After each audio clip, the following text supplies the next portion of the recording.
Well, from Dame Edna to Dame Lily, she's here with the weather, which is lovely to see. A bit of rain around today, but it appears that Alderney and Guernsey copped most of it. Yeah, they definitely had the worst of it because the showers that we had actually, they sort of converged to the north of us in the channel, and we can see that on the satellite here. So there's the showers passing, as you can see, mostly over Guernsey and mostly over Alderney this morning. And what that means is actually before about 2 p.m. today in Jersey, there was no rain at all recorded at the Maison St Louis Observatory, while Guernsey had more like 3 millimetres of rain and Alderney likely even more. Now we have got some rain on its way this evening and more of that to come tomorrow. That's likely to affect all of us, I'm afraid. Oh dear. Oh well. Anyway, it is winter, I guess. But it's a Friday, so let's cheer everyone up with some of the best wildlife pictures you've been sent in. Yeah, and you had some crackers, haven't you? I've had some really good ones sent in this week, mainly actually of some birds, starting with this fantastic shot from Rod there. That's of sanderlings, and he said they were all flying in different directions,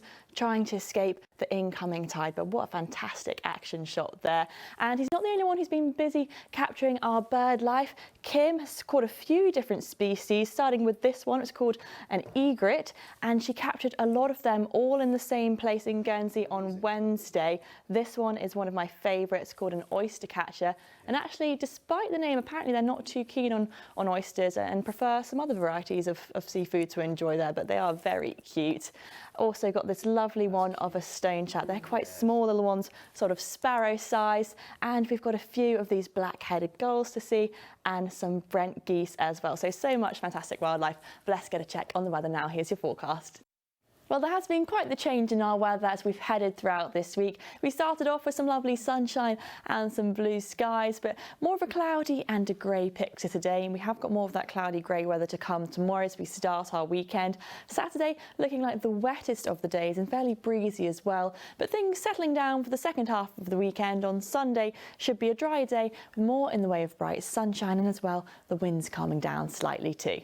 Back to you tonight then, it's staying cloudy and overcast. We've got some light rain to begin, but once we pass midnight and approach dawn, that rain's going to be merging into a more persistent band with some heavier downpours as well, and a fairly cool night with minimum temperatures of 3 degrees and the risk of a ground frost too.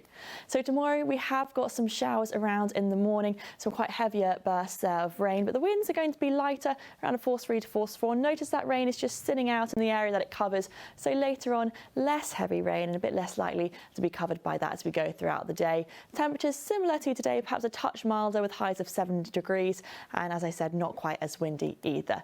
So let's get our times of high water then, between 2 and 3 a.m, later on between 3 and 4 p.m, with the sea temperature at 8.5 degrees. So in summary, when we take a look at the weekend as a whole, you can see we've got low pressure, that's bringing us the rain on Saturday, but that is just gradually weakening and thinning out altogether by Sunday, so likely to get a bit more in the way of dry weather then. When we take a look at our outlook as a whole, it is going to be mostly cloudy as we head through Monday, Tuesday and Wednesday, and still the risk of the odd shower here and there. That's it from me. Have a lovely rest of your evening. Take care.